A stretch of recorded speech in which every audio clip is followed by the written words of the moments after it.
Good morning ಎಲ್ಲರೂ ಹೇಗಿದ್ದೀರಾ? I hope ಎಲ್ಲರೂ ಚೆನ್ನಾಗಿದ್ದೀರಾ ಅಂತ ಭಾವಿಸ್ತೀನಿ. ಸ್ನೇಹಿತರೆ, ನಾನು ನಮ್ಮ ಭಾವನವರ ಕಾರ್ಯದ ಇಂದಿನ ದಿನದ ವ್ಲಾಗನ್ನು ಶುರು ಮಾಡ್ತಾ ಇದ್ದೀನಿ. ನೆಕ್ಸ್ಟ್ ಡೇ ಬಂದು ನಮ್ಮ ಭಾವನವರ ಕಾರ್ಯ ಇದೆ. ಹಾಗಾಗಿ ಮೊದಲು ಭಟ್ರು ಬಂದ ತಕ್ಷಣ ನಾನು ಸ್ಟವನ್ನು ಪೂಜೆ ಮಾಡು ಅಂತ ಹೇಳಿದ್ರು.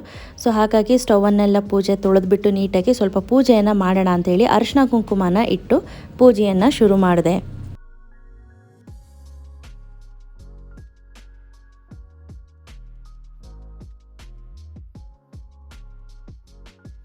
ನಂತರ ನಾರ್ಮಲಿ ಹೂವನ್ನು ಇಡು ಅಂತ ಹೇಳಿದ್ರು. ಹೂ ಸ್ವಲ್ಪ ಸ್ಟವ್ಗೆ ದೊಡ್ಡ ಸ್ಟವ್ ಆಗಿರೋದ್ರಿಂದ ಅದಕ್ಕೇ ಸುತ್ತಬಿಟ್ಟೆ. ಆ ಸೈಡಲ್ಲಿ ಹಾಕಿದ್ರೆ ಹೂ ಕಪ್ಪಾಗ್ಬಿಡತ್ತೆ ಅಂಥೇಳಿ ನನ್ನ ಮಗ ಇಲ್ಲಿ ಗಾಡಿ ಓಡಿಸ್ಕೊಂಡು ಬರ್ತಿದ್ದಾನೆ. ನನ್ನ ಅದನ್ನೇ ಕೇಳ್ತಾಯಿದ್ರು, ಯಾರು ಇವನಿಗೆ ಗಾಡಿ ಕೊಟ್ಟಿದ್ದು ಅಂತ. ಅವ್ರ ಚಿಕ್ಕಪ್ಪ ಅದೇ ಹೇಳ್ತಿದ್ರು, ನಾನೇ ಕಲಿಸ್ತಾ ಇದ್ದೀನಿ ಅವನಿಗೆ ಗಾಡಿನೆಲ್ಲ ಅಂತ. ನಂತರ ಬಾಳೆಹಣ್ಣನ್ನು ತುದಿ ಭಾಗ ಏನಿದೆ ಅದನ್ನು ಮುರಿದು ತೊಟ್ಟಿನ ಭಾಗ ಈಗ ಕಡ್ಡಿಯನ್ನು ಹಚ್ಕೊಂಡು ಪೂಜೆಯನ್ನು ಶುರು ಮಾಡ್ತಾ ಇದ್ದೀನಿ. ಬನ್ನಿ ಸ್ನೇಹಿತರೆ, ಹಾಗೆ ವ್ಲಾಗನ್ನು ಕಂಟಿನ್ಯೂ ಮಾಡ್ತಾ ಹೋಗೋಣ.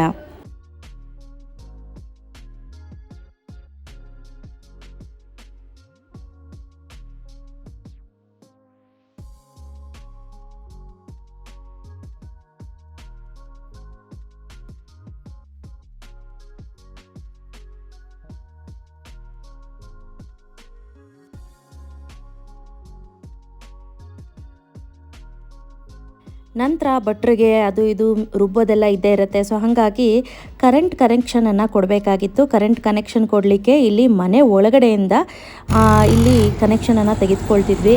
ಇಲ್ಲಿ ಕುಶಲ್ ಮತ್ತು ಅವ್ರ ಚಿಕ್ಕಪ್ಪ ಇಬ್ಬರು ಸೇರಿ ಮಾಡ್ತಿದ್ದಾರೆ, ನೋಡ್ತಾ ಇರ್ಬೋದು. ಆ ನಂತರ ಟ್ಯಾಕ್ಟ್ರು ಬರ್ತಾ ಇದೆ, ಇಲ್ಲಿ ನೋಡಿ ಮಣ್ಣು ಹೊಡ್ಕೊಂಡು. ನೋಡಿ, ಈ ರೀತಿ ಟ್ಯಾಕ್ಟ್ರುಗಳು ಗೋಡಿ ಮಣ್ಣನ್ನು ತೆಗೆದುಕೊಂಡು ಬಂದು ಗಿಡಗಳಿಗೆ ಹಾಕ್ತಾರೆ, ಅಂದರೆ ಮಾವಿನ ಮರ ಅದಕ್ಕೆಲ್ಲ. ಇಲ್ಲಿ ಸುನಿಮಾ ಏನು ಮಾಡಿದ್ರು, ಫಸ್ಟು ಅವರು ಆ ಪೌಡ್ರು ಅಂದರೆ ಪುಡಿಗಳನ್ನು ಮಾಡ್ಕೊಂಡಿದ್ರು. ಆ ಪುಡಿಗಳನ್ನು ಬೀಸಿಸ್ಕೊಂಡು ಬರಲಿಕ್ಕೆ ಅಂತ ಹೋಗಿ ಇದನ್ನು 2 ಬಾರಿ ಬೀಸಿಸ್ಕೊಂಡ್ರು. ನೀಟಾಗಿ ಸ್ವಲ್ಪ ತರ್ತರಿಯಾಗಿತ್ತು ಅಂದ್ಬಿಟ್ಟು ಮತ್ತೆ ಇನ್ನೊಮ್ಮೆ ಹಾಕಿ ನುಣ್ಣಗೆ ಇದನ್ನು ಬೀಸಿಸ್ಕೊಂಡು ರೆಡಿ ಮಾಡಿಕೊಂಡು ತೆಗೆದುಕೊಂಡು ಬಂದರು. ನೋಡಿ, ಪುಡಿಯೆಲ್ಲ ಆದ ನಂತರ ಈ ರೀತಿ ಕೋಲಿನ ಸಹಾಯದಿಂದ ಈ ರೀತಿ ತಿರುಗಿಸ್ತಿದ್ದಾರೆ. ಯಾಕಪ್ಪ ಅಂದರೆ ಇದು ಸ್ವಲ್ಪ ತಣ್ಣಗಾಗಲಿ ಅಂಥೇಳಿ. ಅಷ್ಟರಲ್ಲಿ ಮನೆಗೆ ಬಂದು ನೋಡಿದ್ರೆ ಭಟ್ರು ಆಲ್ರೆಡಿ ಸಿಹಿ ಬೂಂದಿ ಮತ್ತು ಖಾರ ಬೂಂದಿಗೆ ರೆಡಿ ಮಾಡ್ಕೊಳ್ತಾ ಇದ್ರು. ಮೊದಲು ಸಿಹಿ ಬೂಂದಿಗೆ ಬೂಂದಿ ಕಾಳನ್ನು ಮಾಡಿ ಆ ನಂತರ ಲಾಡುಗಳನ್ನು ಕಟ್ಟೋಂಥ ವಾಡಿಕೆ.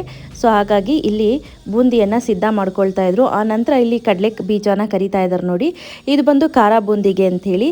ಸಿಹಿ ಬೂಂದಿಗೆ ಈಗ ಆಲ್ರೆಡಿ ರೆಡಿ ಮಾಡಿ ಇಟ್ಟಿದ್ದಾರೆ. ಇದು ಮನೆಗೆ ಅಂತ ಖಾರ ಬೂಂದಿಯನ್ನು ಮಾಡಿಸ್ಕೊಳ್ತಾ ಇದ್ರು. ಆನಂತರ ಗೆಸ್ಟ್ಗಳೆಲ್ಲ ಬರಲಿಕ್ಕೆ ಶುರು ಮಾಡಿದ್ರು. ನನ್ನ ಓರ್ಗಿತಿಯವರ ತಾಯಿ ಮತ್ತು ಅತ್ತೆ ಇಬ್ಬರು ಕೂಡ ಬಂದಿದ್ದಾರೆ.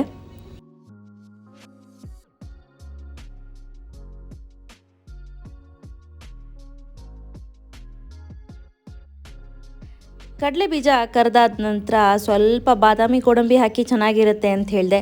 ಹಾಗಾಗಿ ಸರಿ ಏನಿದೆ ತೊಗೊಂಬಮ್ಮ ಅಂದರು. ಬಾದಾಮಿ ಸಿಕ್ತು, ತೆಗೆದುಕೊಂಡು ಬಂದು ಕೊಟ್ಟೆ. ಬಾದಾಮಿಯನ್ನು ಜಾಸ್ತಿ ಡೀಪ್ ಫ್ರೈ ಮಾಡಬಾರ್ದು ಅಂಥೇಳಿ ಸ್ವಲ್ಪ ಡೀಪ್ ಫ್ರೈ ಮಾಡಿಬಿಟ್ಟು ತೆಗೆದಾಕ್ಬಿಟ್ರು. ಅಷ್ಟರಲ್ಲಿ ಎಲ್ಲರಿಗೂ ಕೂಡ ಊಟಕ್ಕೆ ಕೊಟ್ಟಿದ್ವಿ, ನೋಡ್ತಾ ಇರ್ಬೋದು.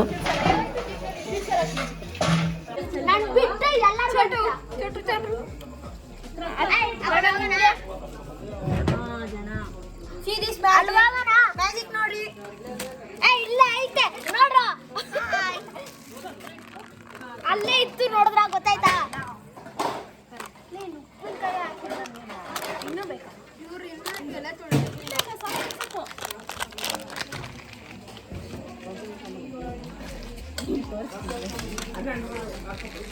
ನಂತರ ಎಲ್ಲರಿಗೂ ಊಟ ಬಡಿಸಿದ್ರು. ಎಲ್ಲ ಮಕ್ಕಳು ಸೇರ್ಕೊಂಡು ಊಟ ಬಡಿಸಿದ್ರು. ಎಲ್ಲರೂ ಕೂಡ ಮಲ್ಕೊಳ್ಳಿಕ್ಕೆ ಅಂತ ಹೊರಟ್ಬಿಟ್ರು. ಈಗ ಆಗಿದೆ 11:30 ಆದರೂ ಕೂಡ ನಾನು, ನಮ್ಮ ಅತ್ತೆ, ದೀಕ್ಷಾ, ಸಚ್ಚಿತ್ ಮಾತ್ರ ಇಲ್ಲೇ ಇದ್ದರು. ಸುನಿಮಾ ಕೂಡ ತುಂಬ ಕೆಲಸ ಜಾಸ್ತಿ ಅಂತ ಮಲಗಿಬಿಟ್ಟಿದ್ರು. ಇದು ನನ್ನ ಪಾಲಿನ ಬೀನ್ಸು, ನಾನು ಬಿಡಿಸ್ಬೇಕಾಗಿರುವಂಥದ್ದು. ರಾತ್ರಿ ಬೀದಿ ನಾಯಿಗಳೆಲ್ಲ ಓಡಾಡ್ತಾಯಿತ್ತು. ಸಚ್ಚು ನಿನ್ನ ಫ್ರೆಂಡ್ಸ್ ಎಲ್ಲ ಹೋಗ್ತಾ ಇದ್ದಾರೆ ಅಂತ ರೇಗಿಸ್ತಾ ಇದ್ವಿ. ಆ ನಂತರ ಇಲ್ಲಿ ದೀಕ್ಷಿತ ನೋಡ್ತಾ ಇರ್ಬೋದು, ಸ್ವಲ್ಪ ಬಟಾಣಿ ಬಿಡಿಸಿದ್ಲವಳು. ಬಟಾಣಿಯನ್ನು ಬಿಡಿಸ್ಬಿಟ್ಟು ಆ ನಂತರ ಬೀನ್ಸ್ ಬಿಡಿಸೋಕ್ಕೆ ಕೂತ್ಕೊಳ್ಳೋವ ಅಂತ ಕೇಳಿದ್ರು ಅಂಥೇಳಿ ದೀಕ್ಷಿತ ಹೋಗಿ ಕೂತ್ಕೊಂಡು ಬೀನ್ಸನ್ನು ಬಿಡಿಸ್ಕೊಡ್ತಾ ಹೆಲ್ಪ್ ಮಾಡ್ತಿದ್ದಾಳೆ.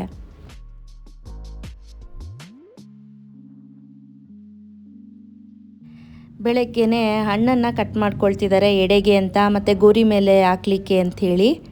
ಗುಡ್ ಮಾರ್ನಿಂಗ್ ಸ್ನೇಹಿತರೆ. ಡೇ 2 ನೆಕ್ಸ್ಟ್ ಡೇ ಇವತ್ತೇ ಕಾರ್ಯ ಇರೋದು. ಆ್ಯಕ್ಚುಲಿ ಈಗ ನಾವು ಬಂದಿದ್ದೀವಿ ಫ್ರೆಂಡ್ಸ್ ದೀಕ್ಷಾ ಮುಂದೆ ಹೇಳ್ತಾ ಇದ್ದಾಳೆ ನೋಡಿ. ಅವಳು 2 ಡೇಸಿಂದ ಇಲ್ಲೇ ಇದ್ದಾಳೆ ನೋಡಿ. ಅಲ್ಲಿ ಸಚ್ಚಿತ್ ಅವನು ಮುದ್ದು ಮಾಡೋದ್ರಲ್ಲೇ ಅವ್ನು ಬ್ಯುಸಿ ಇದ್ದಾನೆ. ಫ್ರೆಂಡ್ ಆಗ್ಬಿಟ್ಟಿದ್ಯಾ? ಏ ಬೇಡ ಕಣ್ರಪ್ಪ.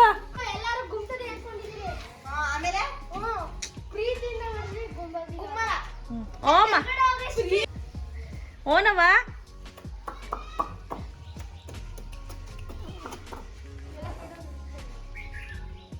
ಓಮ ಕೊಮ್ಮುಟ್ಬಾರ್ದು. ತಲೆ ನಾವ್ ಎಷ್ಟು ಕೆಳಗಡೆ ಹೋಗ್ತೀವಿ ಅಷ್ಟೇ ತಲೆ ಕೆಳಗಡೆ ಮಾಡ್ತೀವಿ. ಅದು ಕಟ್ ಮುಟ್ಟಕ್ಕಾಗುತ್ತಾ? ತಲೆ ಮುಟ್ಟಕ್ಕೆ ಬಿಡ. ಮಾ ಚಿಕ್ಕದಿದ್ದಾಗ ಒಂದು ಇನ್ನ ಚಿಕ್ಕದ ಹಸು ಇತ್ತು, ಪಟ್ಟ ಅಂತ ಇದ್ರ ಮುರ್ದಾಕ್ಬಿಟ್ಟಿತ್ತು. ನೆನ್ಪೈತೆ. ಫುಲ್ಲು ಅವಾಗ ಫುಲ್ಲು ಅಳ್ತಾ ಇತ್ತು. ನಡೀರಿ ಹೋಗೋಣ ಎಲ್ಲರೂ.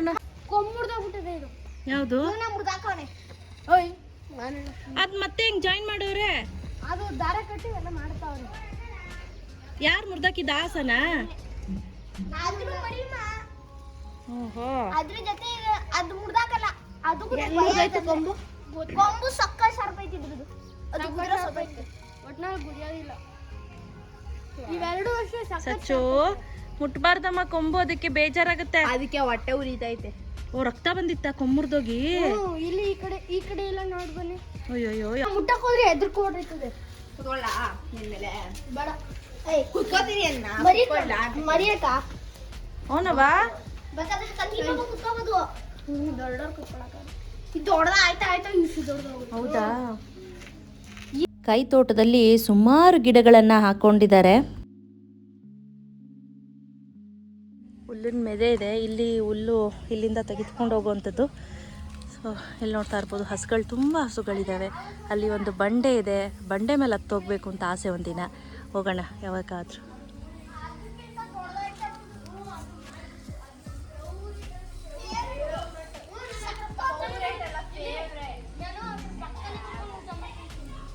ಇದು ಸ್ವಲ್ಪ ರಾಗಿ ಗೀಗಿ ಚೆಲ್ಲಿರ್ತಾರಲ್ವ, ಈ ಹುಲ್ಲಲ್ಲಿರುವಂಥ ರಾಗಿ ಏನಾದರೂ ಇತ್ತು ಅಂದರೆ ಆ ರಾಗಿ ಬೆಳೆ ಬಂದಿರೋದು.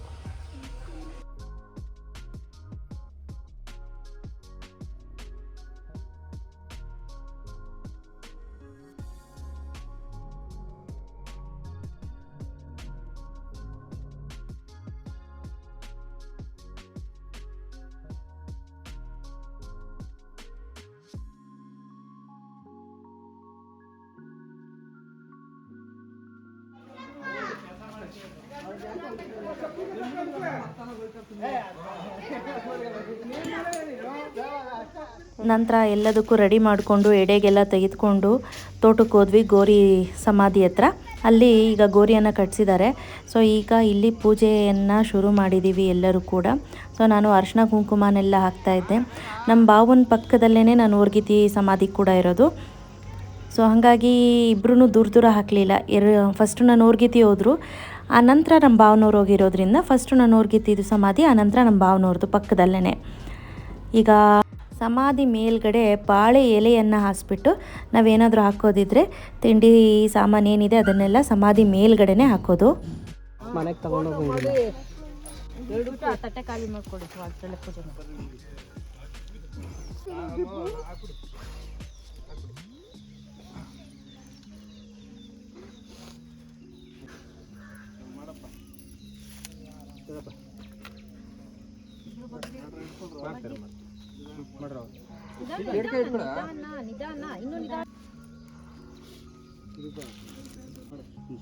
ಈ ಕಡೆ ತಿರ್ಕೊಂಡು ಸೂರಿಂಗ್ ಮಾಡ್ರಿ. ಇಬ್ರು ತಿರ್ಕೊಂಡು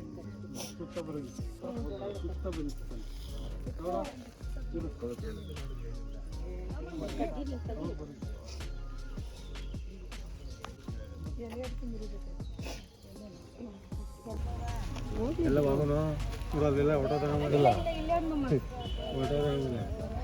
ತಂದೆ ತಾಯಿ ಮುಂದೆ ಮಕ್ಕಳು ಹೋದರೆ ತುಂಬಾ ದುಃಖ ಆಗುತ್ತೆ ಸ್ನೇಹಿತರೆ.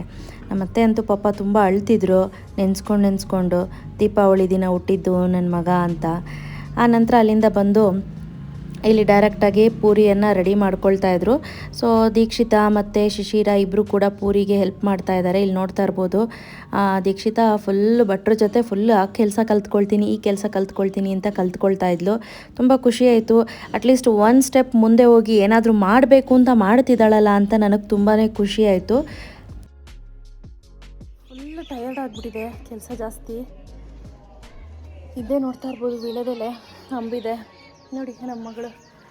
ಪಾಪ ಎಲ್ಲರಿಗೂ ಊಟ ಬಡಿಸ್ತಿದ್ದಾಳೆ. ಫುಲ್ಲು ಊಟ ಬಡಿಸೋದು ಎಲ್ಲ ಕೆಲಸ ಮಾಡೋದು, ಭಟ್ರಿಗೆ ಹೆಲ್ಪ್ ಮಾಡೋದು ಎಲ್ಲ ಮಾಡ್ತಿದ್ಲು. ಎಲ್ಲರೂ ಜೋಣ ಮರಿ ಆಗಿಬಿಟ್ಟಿದ್ದಾಳೆ ಅಂತ ಹೊಗಳ್ತಾ ಇದ್ರು. ಇವತ್ತಿನ ನನ್ನ ಲುಕ್ ಹಳ್ಳಿಲಿ ಜಾಣ ಮಗಳು. ಸಿಕ್ಕಾಪಟ್ಟೆ ಸ್ಟ್ರೇನ್ ಆಗ್ತಿದೆ. ಸಚ್ಚು ಇಲ್ಲ ಚಿನ್ನ, ಅವ್ನು ಹುಡ್ಕೊಂಡು ಬಂದೆ, ಹಸೂತ್ರ ಇಲ್ಲ, ಅವನ್ನ ಹುಡುಕಿ ನನಗೆ ಸಾಕಾಗ್ಬಿಟ್ಟಿದೆ. ಬರೀ ಹಸು ಹಿಂದೆ ಓಡು, ಬರೀ ಇದೇ ಆಗೋಗಿದೆ. ಬನ್ನಿ ಒಳಗಡೆ ಬರೋಣ ಅಂದ್ಬಿಟ್ಟು ಒಳಗಡೆ ಹೋದ್ವಿ. ಇದು ಇನ್ಲಟ್ಟಿ ಅಂದರೆ ಮುಂಚಿನ ಹಳೆ ಕಾಲದಲ್ಲಿ ದನಿನ ಕೊಟ್ಟಿಗೆ ಅಂತ ಹೇಳ್ತಾರೆ.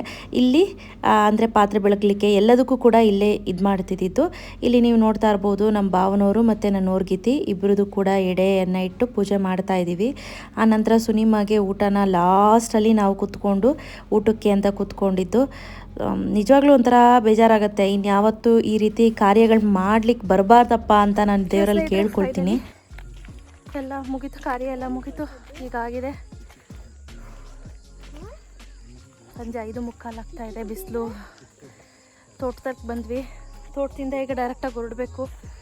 ಫುಲ್ಲು ಟಯರ್ಡ್ ಆಗಿಬಿಟ್ಟಿದೆ. ಎಷ್ಟು ಟಯರ್ಡ್ ಆಗಿದೆ ಅಂದರೆ ಮುಖದಲ್ಲಿ ಕಾಣಿಸ್ತಿದ್ದಲ್ಲ, ಟ್ಯಾನ್ ಗೀನ್ ಎಲ್ಲ ಆಗಿಬಿಟ್ಟಿದೆ. ಈಗ ಸೊಪ್ಪು ಕಿತ್ಕೊಂಡು ಹೋಗೋಣ ಅಂತ ಬಂದಿದ್ದೀವಿ.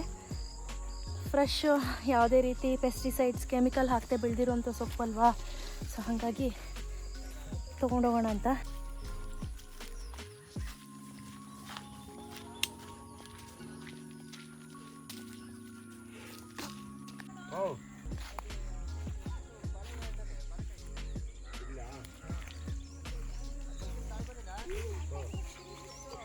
ತೆಗಿತೀನಿ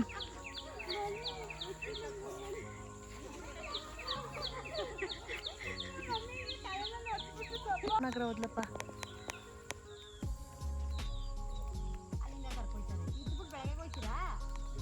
ನಾನೇನಕ್ಕ, ನಾನು ನೋಡ್ಬೇಕು. ಇದು ಆರುತ್ತಾ? ಆರತ್ತೇನೋ ಅಕ್ಕ, ದುಂಬಿ ಥರದ್ದು ಆರ್ತದೆ ಅನ್ಸುತ್ತೆ ಅಕ್ಕ.